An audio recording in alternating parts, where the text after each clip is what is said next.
पहिल्याच पावसात मुंबई तुंबली आणि भ्रष्टाचार तरंगायला लागला.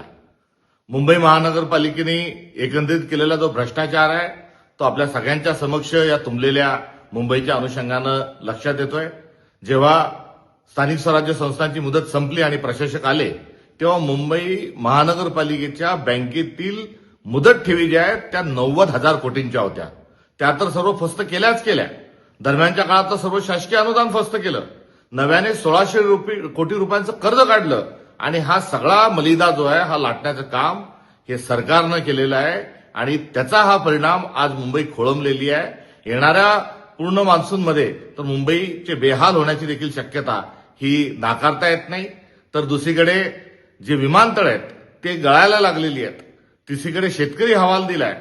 जो प्री मान्सूनमध्ये आलेला जो पाऊस होता, वादळ होतं, त्यामुळे शेतपिकांचं नुकसान झालं, फळबागांचं नुकसान झालं, लोकांची घरं उडून गेली. यांनाही कुठल्या प्रकारचा दिलासा हा सरकारकडून मिळत नाहीये.